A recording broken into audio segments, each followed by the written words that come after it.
Hi all, అందరూ ఎలా ఉన్నారు? ఈరోజైతే నేను కునాఫా రెసిపీని చూపించబోతున్నాను. దానికి ముందుగా సన్నంగా ఉన్న ఇలాంటి సేమియా పుల్లాలని తీసుకొని మంచిగా చేత్తోనే క్రష్ చేసుకోండి.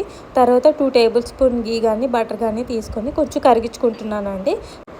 దీన్ని తీసుకొని నేను ఈ సేమియా పుల్లల్లో వేసుకొని మంచిగా కలుపుకుంటున్నాను. కలుపుకున్న తర్వాత ఒక బౌల్లో మిల్క్ తీసుకుంటున్నానండి. మిల్క్ చల్లగా ఉన్నప్పుడే, అంటే నేను ఇంకా స్టవ్ ఆన్ చేసుకోలేదు.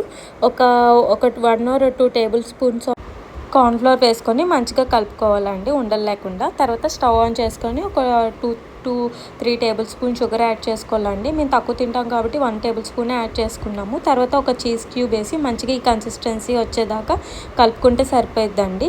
తర్వాత కొంచెం మళ్ళీ వాటర్ తీసుకొని ఒక 3 టేబుల్ స్పూన్స్ షుగర్ యాడ్ చేసుకొని ఆ షుగర్ కరిగేదాకా ఉంచుకుంటే సరిపోయిద్దండి. తర్వాత సిరప్ని పక్కన పెట్టేసుకొని ఒక 2 పాన్స్ తీసుకొని దాంట్లో మళ్ళీ లైట్గా బటర్ అప్లై చేసుకొని కునాఫాని చూపించిన విధంగా పెట్టుకోవాలండి. కొంచెం నొక్కి దాని మీద మనం ఈ ప్రిపేర్ చేసుకున్న ఈ థిక్ పేస్ట్ని అయితే అప్లై చేసుకోవాలండి. మంచిగా అప్లై స్ప్రెడ్ చేసుకున్న తర్వాత దాని మీద మిగిలిన హాఫ్ పోర్షన్ ఆఫ్ కునాఫాని స్ప్రెడ్ చేసుకోవాలండి. నీట్గా పెట్టుకున్న తర్వాత ఒక 1 to 2 మినిట్స్ ఉంచితే సరిపోయిద్దండి. తర్వాత సెకండ్ పాన్ మీద కూడా లైట్గా బటర్ అప్లై చేసుకొని దానికి జాగ్రత్తగా ఈ కునాఫాని దాని మీదకి తిరిగేసుకోవాలండి.